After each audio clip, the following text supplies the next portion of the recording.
A very warm welcome to one and all present here. एक बार फिर से आप सभी का स्वागत है समृद्ध सर के क्लास में। तो जैसा कि आप सब जानते हैं, हम लोग क्लास 11th फिजिक्स का सेकंड चैप्टर जो कि फिजिक्स एंड मैथमेटिक्स है उसको स्टार्ट किए थे। उसमें हम लोग ने वेक्टर के बारे में देखा था। वेक्टर का पूरा थ्योरी हम लोग ने देख लिया था, representation, types and addition, subtraction, multiplication, सारी चीज देख लिए थे हमने।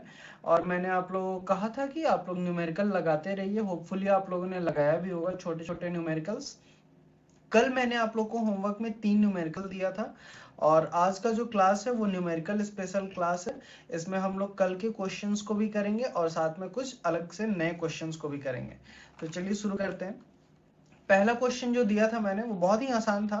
बताया गया था कि उसमें कोई वेक्टर ए है जिसका कि मैग्नीट्यूड 10 यूनिट दिया गया है और ये अगर एक्स एक्सिस के साथ है ना 30 डिग्री का एंगल बनाता है तो इसका कंपोनेंट एक्स वाई प्लेन पे क्या होगा, है ना। Find the component of vector if it lies in X Y plane. तो एक्स वाई प्लेन कुछ इस तरह का होगा, है ना। ये इधर एक्स एक्सिस, इधर ये वाई एक्सिस। अगर ये एक्स एक्स यहाँ पे लाई कर रहा है तो ये समथिंग ऐसे होगा। और इसने क्या एंगल बनाया है, 30 डिग्री बनाया है एक्स एक्सिस से। कितना बनाया है, 30 डिग्री। ठीक है। और इसका जो मैग्नीट्यूड है वो कितना है, 10 यूनिट है ना। तो कुछ इस तरह का फिगर बनेगा। अब इसका अगर आप कंपोनेंट निकालना चाहेंगे तो एक परपेंडिकुलर वाई एक्सिस पे गिरा दीजिए, दूसरा परपेंडिकुलर एक्स एक्सिस पे गिरा दीजिए। ये वाला एक्स कंपोनेंट हो जाएगा और ये वाला वाई कंपोनेंट हो जाएगा। अब आपके पास पता है, अब इसको मैं क्लियर यहाँ पे एक बार बना देता हूँ, है ना। ये जो है एक्स एक्सिस हुआ, ये आपका वेक्टर हुआ, है ना। इसका x कंपोनेंट यहाँ पे परपेंडिकुलर गिराने से निकलेगा एंड y कंपोनेंट इधर परपेंडिकुलर गिराने से निकलेगा। अगर ये O है और ये वेक्टर A है तो OA अगर वेक्टर A हो गया, ये पॉइंट को मान लेते हैं हम N और ये पॉइंट को मान लेते हैं N। तो यहाँ पे क्या हो जाएगा, OM वाला जो पार्ट है ये क्या कहलाएगा, OA वेक्टर का x कंपोनेंट कहलाएगा।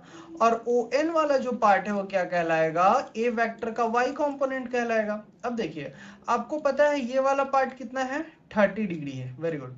और ये इसका मैग्नीट्यूड 10 है। अब आपके पास ट्रिग्नोमेट्रिक रेशियोज है तो आप ट्रायंगल OAM में ट्रिग्नोमेट्रिक रेशियोज निकालेंगे। तो ये क्या कर रहा है, यहाँ बेस का काम कर रहा है। तो बस देखिए AX is equal to 10 cos 30 degree, यहाँ पे सॉल्व कीजिएगा 8.66 यूनिट आ गया। यही OM वाला पार्ट है जो कि x कंपोनेंट हो गया वेक्टर A का। अब जब y कंपोनेंट निकालना है तो आप कौन सा ट्रायंगल को लीजिएगा, ट्रायंगल OAN को ले लीजिए y कंपोनेंट के लिए, है ना। तो OAN में अब आपके लिए OA जो है वो हाइपोटेनस का काम करेगा, ON किसका काम करेगा, बेस का काम करेगा एंड ये परपेंडिकुलर का। लेकिन यहाँ पे देखिए ये जो OA है ये यहाँ पे 30 डिग्री है तो एंगल ONA में ये वाला जो एंगल है, एंगल NOA, ये 60 डिग्री हो जाएगा। क्योंकि हमको पता है एक्स एक्सिस और वाई एक्सिस के बीच में जो है एंगल कितना होता है, 90 डिग्री होता है। जब ये 30 है तो बचा हुआ पार्ट कितना हो गया, 60। तो फिर ये बचा हुआ पार्ट कितना हुआ, 30। तो आप इस क्वेश्चन को दो तरह से कर सकते हैं। आपको निकालना है ये, तो 30 के लिए ये परपेंडिकुलर का काम करेगा ON, लेकिन 60 डिग्री के लिए ये बेस का काम करेगा। तो अगर आप 30 डिग्री ले रहे हैं तो आपको साइन 30 डिग्री लेना होगा, और अगर 60 डिग्री ले रहे हैं तो कॉस 60 डिग्री लेना होगा। क्योंकि 60 डिग्री के साथ आपको बेस वाला फैक्टर काम करेगा और 30 डिग्री के साथ परपेंडिकुलर वाला फैक्टर काम करेगा। तो आप दोनों में से किसी तरह से ले सकते हैं। मैंने इसमें 30 डिग्री लिया है तो 10 साइन 30 डिग्री करके आपको 30 डिग्री की वैल्यू 1/2 पुट की है, या 5 यूनिट्स AY वाई कंपोनेंट आ गया। अब ये जेड, ये जो आपका वेक्टर है वेक्टर A, ये पहले ही दे दिया है कि एक्स वाई प्लेन में है। ये 3 डायमेंशन में है ही नहीं, ये एक्स वाई प्लेन में ही है। तो ये जेड एक्सिस का जो कंपोनेंट होगा इसका ये 0 होगा, क्योंकि ये जेड एक्सिस के डायरेक्शन में तो ये है ही नहीं। तो इसलिए AZ क्या हो गया, इसका 0 हो गया। तो ऐसे ही इसका तीनों कंपोनेंट निकालना था। बहुत बेसिक सा क्वेश्चन था जिसको आप लोग बहुत बार इस्तेमाल कर किए भी होंगे, आगे भी करेंगे। ये क्वेश्चन थोड़ा सा अच्छा था। इसमें दिया था sum of magnitude of two forces acting on at a point is 18। ये टू फोर्स को आप टू वेक्टर मान लीजिए, वेक्टर A हो गया, वेक्टर B हो गया, या फिर PQ मैंने लिया है तो वेक्टर P वेक्टर Q मान लीजिए। इन दोनों का जो मैग्नीट्यूड का सम है, मतलब जो रिजल्टेंट वेक्टर है, रिजल्टेंट वेक्टर को अगर आप R मान लीजिए तो रिजल्टेंट वेक्टर का मैग्नीट्यूड क्या दिया हुआ है, नहीं रिजल्टेंट वेक्टर नहीं, ये वेक्टर p और वेक्टर q का जो मैग्नीट्यूड है, मतलब magnitude of vector p plus magnitude of vector q, इसका समेशन आपको दिया हुआ है 18। ओके, अब बोल रहा है and the magnitude of their resultant vector is at 90 degree. अब जो ये रिजल्टेंट वेक्टर है ये इन दोनों से क्या है, 90 डिग्री पे है। With the force of smaller magnitude what are the magnitude of the forces. अब इन दोनों फोर्स का मैग्नीट्यूड पूछ रहा है कितना कितना है। अब यहाँ देखिए, आपको पता है अब P को स्मॉलर मान लेते हैं और Q को ग्रेटर मान लेते हैं। दो फोर्स है, दोनों फोर्स का मैग्नीट्यूड का सम 18 है और उसमें पहले क्लियर कर दिया है कि इसमें से एक फोर्स स्मॉलर मैग्नीट्यूड का है, दूसरा फोर्स ग्रेटर मैग्नीट्यूड का है। अगर ये क्लियर नहीं किया रहता कि एक फोर्स स्मॉलर एक फोर्स ग्रेटर है, तो आपके पास दो केस हो जाता कि आप एक फोर्स को स्मॉलर और एक को ग्रेटर लेके चलते और एक दूसरा केस लेके चलते कि दोनों इक्वल है। लेकिन यहाँ पे इक्वल वाला केस नहीं बन सकता है क्योंकि पहले ही लिख दिया है कि फोर्स ऑफ स्मॉलर मैग्नीट्यूड। तो मैंने P को स्मॉलर फोर्स मान लिया, आप Q को भी स्मॉलर फोर्स मान के बना सकते हो। तो आपको दिया हुआ है कि मैग्नीट्यूड जो है वो P प्लस Q की वैल्यू 18 दी हुई है, तो इसको हमने इक्वेशन 1 मान लिया।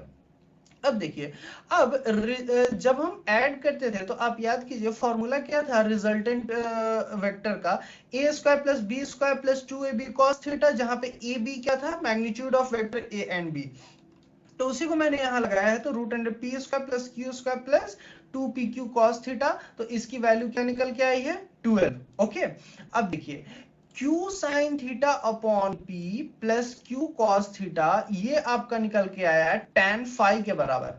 अब ये जो स्मॉलर एंगल है, ये स्मॉलर एंगल के कंपोनेंट से आपको निकल करके आएगा q sin theta upon p और ये q cos थीटा, तो स्मॉलर फोर्स के लिए। तो अब देखिए यहाँ पे फाई की वैल्यू पहले ही क्या दे रखी है, 90 डिग्री दे रखी है और tan 90 डिग्री पे अनडिफाइंड होता है। तो यहां से सीधे निकल के आ गया p plus q cos theta is equal to 0।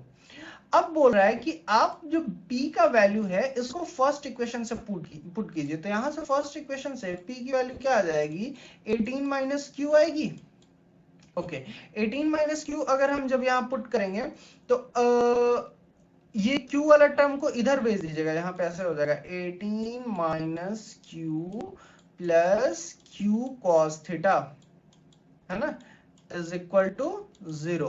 तो हमने क्या किया है, 18 को इधर ही रहने दिया है, q वाला टर्म को उधर भेज दिया है। तो 18 इज इक्वल टू, इस दोनों में से q कॉमन ले लीजिएगा तो क्या बचेगा, ये यहाँ पे इधर इक्वल टू के इधर आने के बाद साइन चेंज हो जाता है, तो यहाँ पे इसके लिए 1 हो जाएगा और इसके लिए माइनस हो जाएगा, 1 माइनस कॉस थीटा। तो वही यहाँ पे लिखा हुआ है ये चीज।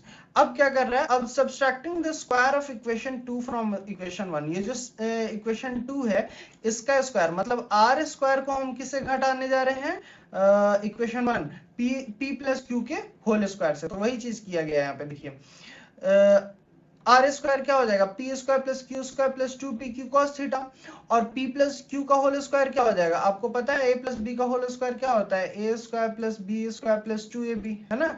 तो p square plus Q square plus 2pq। तो अब जब आप आर स्क्वायर में से ये वाला टर्म घटाइएगा तो पी स्क्वायर से पी स्क्वायर कटेगा, क्यू स्क्वायर से क्यू स्क्वायर कटेगा, 2pq कॉमन आ जाएगा। तो यही आपका 2pq कॉमन आया, इसमें क्या है 1, तो यहाँ पे 1 आया और ये माइनस इसका cos थीटा यहाँ पे आ गया, तो cos थीटा यहाँ आया। अब देखिए, अब राइट हैंड साइड में क्या है, इधर 18 है और इधर 12 है, तो इज इक्वल टू 18 का स्क्वायर माइनस 12 का स्क्वायर इज इक्वल टू 180। तो हमको यहाँ से निकला 2pq into 1 minus cos theta is equal to 180। देखिए अब बोल रहे होंगे कि सर ये स्क्वायर क्यों सब्सट्रैक्ट किए, क्या किया। देखिए मोटो है हमारा कि दोनों फोर्स को अलग अलग निकालने का। आप लीनियर इक्वेशन इन 2 वेरिएबल पढ़ते थे तो क्या पढ़ते थे, आपके 2 वेरिएबल रहता था और 2 इक्वेशन रहता था, आप एक को दूसरे के टर्म में चेंज करके, या फिर डिफरेंट मेथड्स थे, 3-4 मेथड आपने पढ़ा होगा लीनियर इक्वेशन इन 2 वेरिएबल में आपको वेरिएबल्स की वैल्यू निकालने के लिए। तो वही चीज यहाँ पे हम कर रहे हैं, हमारे पास p और q का जो मैग्नीट्यूड है वो दोनों क्या है, वेरिएबल है। अब दोनों जो वेरिएबल है उसकी वैल्यू निकालने के लिए हमको 2 इक्वेशन चाहिए ना, तो वही 2 इक्वेशन बनाने के लिए हम हर वो पॉसिबल काम कर रहे हैं जैसे कि वो 2 इक्वेशन बने। और इसमें मैथमेटिक्स के बेसिक रूल्स जो कि आप पढ़ते आए हैं, जैसे कि आपका पाइथागोरस थ्योरम हुआ, स्क्वायर करना हुआ, डिवाइड करना हुआ, ये सब आप फिजिक्स के न्यूमेरिकल में कभी भी किसी को भी अप्लाई कर सकते हैं। तो उन्हीं बेसिक रूल का इस्तेमाल करके हम लोग क्या है कि फ्री फॉर्म में हम इक्वेशन लाना चाह रहे हैं। अब जैसे कि यहाँ पे कॉम्प्लेक्स फॉर्म में है p² + q² + 2pq cos theta, तो ये इक्वेशन होने से भी हमको कोई फायदा नहीं है। हम इस इक्वेशन और इक्वेशन की मदद से डायरेक्ट हम पी और क्यू की वैल्यू नहीं, तो हम क्या कर रहे हैं, वैल्यू को पुट कर रहे हैं, वैल्यू को रिजॉल्व कर रहे हैं, ताकि हमारे पास सिंपल लीनियर इक्वेशंस आ जाए। जब लीनियर इक्वेशंस आ जाएंगे तो उसके बाद हमारे पास वैल्यू निकालना आसान रहेगा। लीनियर या फिर क्वाड्रेटिक जानते तो क्वाड्रेटिक भी, तो वही चीज किया है हमने, निकाल दिया है 2pq into 1 minus cos theta is equal to 180, और पहले से है हमारे पास q into 1 minus cos theta is equal to 18। तो अब देखो, क्या मैं 5 को 4 से अगर डिवाइड कर दूं तो हमारे पास सिर्फ ये 2p वाला टर्म बचेगा LHS में, और RHS में क्या बचेगा, 180/18 बचेगा। तो वही मैंने किया है, डिवाइड किया है इक्वेशन 5 को इक्वेशन 4 से। तो इस इक्वेशन को, इस पार्ट को जब आप डिवाइड कीजिएगा इस पार्ट से, तो 1 माइनस कॉस थीटा से 1 माइनस कॉस थीटा कट गया, q से q कट गया, बचा क्या 2p, तो वही मैंने यहाँ 2p लिख दिया। अब देखिए 180 से 18 से 180 को डिवाइड कीजिएगा तो आपको 10 बचेगा, यहाँ से p की वैल्यू 5 आ गई।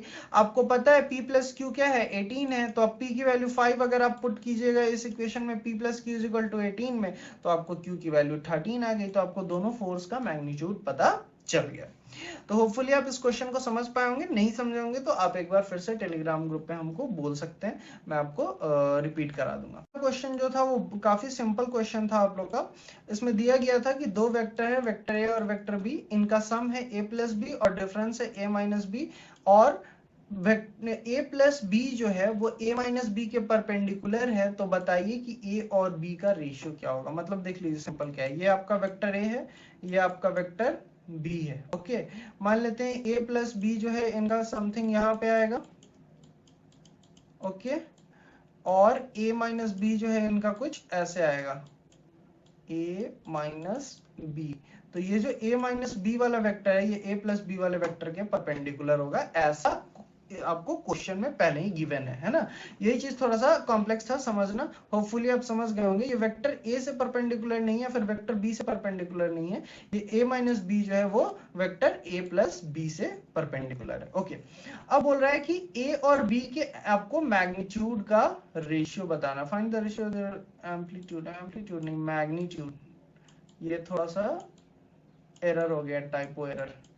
ये मैग्नीट्यूड का आपको रेशियो बताना है। ओके, अब देखिए आपको दिया हुआ है कि a प्लस बी जो है वो a माइनस बी के परपेंडिकुलर है। अब यहाँ पे एक चीज मैं डिस्कस करना चाहूंगा। आप लोग देखते थे कि जब भी मैं पढ़ाता था डॉट प्रोडक्ट या क्रॉस प्रोडक्ट, तो उसके साथ आपको कुछ रिजल्ट्स बताता था, मैं 7-8 रिजल्ट बताता था, और उसके बारे में बताता था ये ऐसे आप मेमोराइज कर लीजिए, क्वेश्चन में आपको याद आना चाहिए, बार बार मैं बोल के आप लोग को बोर कर देता था, है ना। तो उसका वही लॉजिक था। देखिए आपको वो चीज अगर याद होगा तो आप अब डायरेक्ट अप्लाई करेंगे। आपको याद होगा कि परपेंडिकुलर होने पे डॉट प्रोडक्ट 0 होता है, क्योंकि देखिए यहाँ पे आप जब क्वेश्चन देख रहे हैं तो क्वेश्चन में परपेंडिकुलर दे रखा है दो वेक्टर को, है ना, और रेशियो निकालने के लिए कह रहा है। आपके पास एज सच डायरेक्ट कोई इक्वेशन है नहीं, तो बिना इक्वेशन के आप रेशियो तो डायरेक्ट निकाल नहीं पाएंगे। तो रेशियो निकालने के लिए आपको इक्वेशन चाहिए, और इक्वेशन आप कैसे निकालेंगे, जब तक आपको रिजल्ट नहीं पता होगा आप इक्वेशन बनाएंगे कैसे, है ना। तो आप इक्वेशन बनाने के लिए आप रिजल्ट के पास जाएंगे। तो आपको रिजल्ट अगर याद है कि परपेंडिकुलर वेक्टर्स का डॉट प्रोडक्ट हमेशा 0 होता है, तो फिर आप क्या करेंगे, डायरेक्ट यहाँ पे अप्लाई कर देंगे, आपको इक्वेशन मिल जाएगा। लेकिन अब आपको याद ही नहीं है, आपको ये तो पता है कि a dot b is equal to a b cos theta होता है, एंड कॉस थीटा की वैल्यू जब 90 डिग्री होती है तो फिर 0 होता है, इसलिए तब ये 0 हो जाता है। लेकिन माइंड में जब डायरेक्ट आपको रिजल्ट याद है कि परपेंडिकुलर वेक्टर्स का डॉट प्रोडक्ट 0 है, तो फिर आपको कोई टेंशन होगी ही नहीं। इसीलिए मैं कह रहा था कि वो चीजों को याद कर लीजिए। तो यहाँ पे दिया हुआ है कि वेक्टर ये परपेंडिकुलर हैं एक दूसरे के, तो मैंने डायरेक्ट क्या लगा दिया, a plus b dot a minus b क्या हो गया आपका 0 हो गया। ये डॉट प्रोडक्ट मैंने ले लिया, डॉट प्रोडक्ट को सॉल्व किया तो क्या है, a square plus b dot a minus a dot b minus B square is equal to 0। Okay, because अच्छा एक बात बताइए, डॉट प्रोडक्ट में क्या होता है, कॉम्युलेटिव प्रॉपर्टी फॉलो होता है। मतलब a डॉट b जो है वो b डॉट a के बराबर होता है। तो इसका मतलब यहाँ पे जो a डॉट b है इसके जगह पे मैं b डॉट a लिख सकता हूं, है ना। तो जैसे ही आप इस a डॉट b की जगह पे b डॉट a लिखिएगा, ये आपका b डॉट a जो है वो b डॉट a से कैंसिल हो गया। तो बच के क्या आया, बच के आया आपका a square minus B square is equal to 0। यहां से आप लगा सकते हैं कि A square is equal to B square, है ना। यहां से आप डायरेक्ट लिख सकते हैं a by b is equal to 1, या फिर एक और तरीका है, आपको a square minus B square को आप ऐसे भी लिख सकते हैं, a plus b into a minus b is equal to a minus b is equal to 0। तो यहाँ से आपका ये भी आ जाएगा कि a plus b is equal to 0 और a minus b is equal to 0, तो a is equal to b। आप वो भी कर सकते हैं, लेकिन आप यहाँ से डायरेक्ट करिए a square is equal to B square. तो अब यहाँ से आप जब रेशियो लीजिएगा तो क्या आएगा, a square by a by b is equal to 1। आप इसको पुट करके कर सकते हैं, a square is equal to B square, तो यहाँ से क्या आ गया, a is equal to b। तो इक्वल क्वांटिटी का रेशियो क्या होता है, हमेशा 1 होता है ना, तो वही a is equal to b मैंने लिखा है। तो इनके मैग्नीट्यूड का रेशियो क्या हो जाएगा, 1 हो जाएगा। तो होपफुली आप समझ पाए होंगे, बहुत ही सिंपल क्वेश्चन था, इसमें बेसिक रिजल्ट का इस्तेमाल करना था, और अगर आप बेसिक रिजल्ट का इस्तेमाल किए होंगे तो बहुत आसानी से इस क्वेश्चन को कर भी पाए होंगे। अब एक और क्वेश्चन दिया था मैंने कल, नहीं ये दिया नहीं था, ये नया क्वेश्चन है, अच्छा क्वेश्चन है। देखिए हमारे पास दो वेक्टर है, एक वेक्टर है 2i cap plus 2j cap plus pk cap, मतलब ये जो z एक्सिस का कंपोनेंट है इसकी मैग्नीट्यूड मैंने वेरिएबल के फॉर्म में दिया है, इसका मैग्नीट्यूड दिया नहीं है। वेक्टर b जो है वो i cap plus j cap plus k cap है। तो बोल रहा है p की वैल्यू बताइए दो केस में, अगर वेक्टर परपेंडिकुलर है तब, अगर वेक्टर्स पैरेलल हैं तब। तो देखिए जब जैसे कह दिया कि वेक्टर परपेंडिकुलर है तब, तो पहला केस में हमने क्या किया कि परपेंडिकुलर है तो हमको पता है कि a डॉट बी जो है वो 0 होगा, तो a डॉट बी को मैं यहाँ पे 0 करूंगा। तो आप a डॉट बी निकालिए, तो क्या कीजिएगा, इसका इसके साथ डॉट लीजिएगा, इसका इसके साथ डॉट लीजिएगा, इसका इसके साथ डॉट लीजिएगा। तो i का i के साथ जो होगा वही निकल करके आएगा, क्योंकि j के साथ क्या हो जाएगा, 0 हो जाएगा। i डॉट j 0 होता है और i डॉट k भी 0 होता है। तो 2i cap dot i cap क्या हो जाएगा, 2 इंटू 1, और डॉट प्रोडक्ट में क्या होता है, डायरेक्शन तो गायब ही हो जाता है। फिर आप जे कैप को इस तीनों से डॉट लीजिएगा, तो पता है आपको जे कैप को जब आई कैप के साथ डॉट लीजिएगा 0 हो जाएगा, क्योंकि डिफरेंट यूनिट वेक्टर्स का डॉट 0 होता है, क्योंकि परपेंडिकुलर होने पे cos 90 डिग्री 0 हो जाता है। तो यहाँ पे 2 इंटू 1 आ गया। और तीसरा पी के कैप आपका सिर्फ किसके साथ बचेगा, के कैप के साथ बचेगा, तो p इंटू 1। अब यहाँ से 2 प्लस 2 4, तो 4 प्लस 1 आ गया। आपको पता है a डॉट b के लिए ये वैल्यू को 0 होना जरूरी है, तो 4 plus p is equal to 0, तो p की वैल्यू -4 आएगी। मतलब अगर आपको a और b परपेंडिकुलर करना है तो उस केस में p की वैल्यू क्या होगी, -4 होगी। अब पैरेलल करना है तो क्या होगा, आपको पता है पैरेलल करने पे क्या होता है, थीटा की वैल्यू क्या हो जाती है, 0 हो जाती है। तो आप डॉट लीजिएगा तो फिर वो 0 तो होगा नहीं, ए क्रॉस ए डॉट बी यहाँ पे तो 0 होगा या नहीं होगा, गारंटी नहीं है, क्योंकि आपको मैग्नीट्यूड के बारे में मैग्नीट्यूड पता है, cos 0 डिग्री तो आपको 1 हो जाता है। इसलिए आपको क्या करना पड़ेगा, वैसा वैल्यू लेना पड़ेगा जो कि आपको 0 हो। तो आपको पता है साइन 0 डिग्री की वैल्यू क्या होती है, 0 होती है। और आपको जब क्रॉस प्रोडक्ट लेते हैं तो क्या होता है, साइन थीटा होता है। तो इसलिए हम लोग क्या लेंगे, क्रॉस प्रोडक्ट लेंगे। आप डॉट प्रोडक्ट लेंगे लेकिन इक्वेशन उसमें आप फॉर्म नहीं कर पाएंगे, या फिर थोड़ा सा कॉम्प्लेक्स हो जाएगा, कर तो पाएंगे, कॉम्प्लेक्स हो जाएगा। इसलिए आप डायरेक्ट क्रॉस प्रोडक्ट लीजिए, ए क्रॉस बी क्या है, 0। अब आपको क्रॉस प्रोडक्ट निकालने का दो मेथड बताया गया था, एक क्या था, वो क्लॉकवाइज और एंटी क्लॉकवाइज सोच के बना सकते थे, और दूसरा ये डिटरमिनेंट निकाल के बना सकते थे। तो डिटरमिनेंट में बच्चे को गलती करने की चांसेस कम होती है, इसलिए हम लोग डिटरमिनेंट मेथड बताते हैं। आप ऐसे डायरेक्ट भी बना सकते हैं, यहां से भी आप डायरेक्ट लिख सकते हैं ए क्रॉस बी क्या होगा। सीधे देखेंगे कि 2i कैप, तो i कैप तो क्या होगा, क्रॉस प्रोडक्ट में i कैप के साथ कितना होता है, 0 हो जाता है। लेकिन i कैप j कैप के साथ आता है तो क्या होता है, k कैप बनता है। तो यहां से लिखिएगा 2k कैप, फिर i कैप k कैप के साथ यहाँ पे बना लीजिए i j k, I cap के कैप के साथ जाता है तो क्या बनाता है, माइनस जे कैप बनाता है। तो यहाँ पे लिख दीजिएगा -2 जे कैप। फिर अब जे कैप को तीनों के साथ ले जाइए, तो 2 जे कैप क्रॉस आई कैप, तो जे आई के साथ बनाता है तो क्या बनाता है, माइनस के कैप बनाता है। तो क्या हो जाएगा, -2 के कैप। लाइकवाइज आप सबको सॉल्व कीजिएगा तो फाइनली आपका निकल करके आएगा 2 minus P I cap plus p minus 2 J cap. तो इस केस में भी आपको पता है कि जब ये पैरेलल होगा तो आपका क्रॉस प्रोडक्ट की वैल्यू क्या होने वाली है, 0 होने वाली। तो क्रॉस प्रोडक्ट की वैल्यू आपको क्या निकल के आई है, आई कैप 2 माइनस पी प्लस जे कैप p माइनस 2, इसकी वैल्यू 0 होनी चाहिए। कब? जब ये दोनों वेक्टर्स पैरेलल हैं तब। तो मैग्नीट्यूड वाला टर्म कौन कौन सा है? मैग्नीट्यूड वाला टर्म 2 माइनस पी है और p माइनस 2 है, यही दोनों जीरो होगा तब ये वेक्टर ये क्रॉस प्रोडक्ट जीरो हो जाएगा।